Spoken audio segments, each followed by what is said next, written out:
I want to show you just a few more tools that you may find helpful. One is alerts. Click on this mail icon and it'll take you to a page where at the moment I don't have any set up, but you click create alert. And if you're doing a paper over a period of time and you've done literature searches on a topic, but maybe if several months have gone by and you're curious if new items have come out, you set up an alert. So say I'm doing something on university startups. This is the paper I'm writing. And so I hit create alert. Anytime an article comes out about that topic, I'll get an email. And I can create as many of these alerts as I want. Just know the more you create, the more email you're going to get.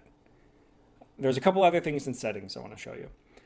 One, you can change the number of results per page. You can have a different browser window open. If you are using a specific software for your citations, you can click it and it'll be more easily able to, with every item that shows up in your results, to send it to that program, but most of us aren't using one, so just keep it at the default. You can change languages, but here's the main thing, library links. So many of you are currently students at a college or a university, and so you have access to the resources that your library pays for. And Google Scholar can link into that, and when it searches, give you the results that are broader based on what your university pays for. So for example, I got my PhD at the University of California, San Diego. So I type that in, I click search, and there it is.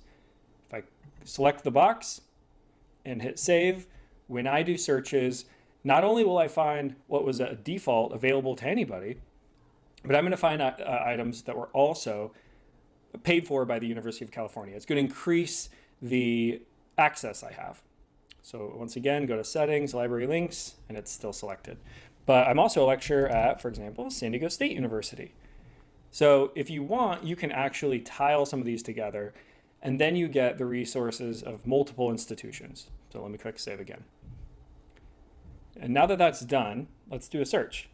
So university startups and spinoffs. Sure, we'll click that.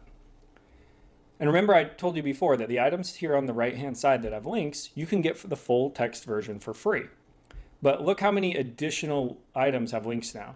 The UC links is because UC San Diego has access to it. On other pages, I may say things that find things that are available because of SDSU. And so you get a lot more access if you go through your library. When I click it, there may still be a page where I have to sign up. Right? So if I start clicking on some of these items, I may have to have made sure that I've contacted my library, and there may be something you have to fill out. But it's worth doing because it'll increase for the entire time that you're at that university, it'll increase your access on Google Scholar. And so you won't have to go into the library to have access to all of the online and digital resources that the library has.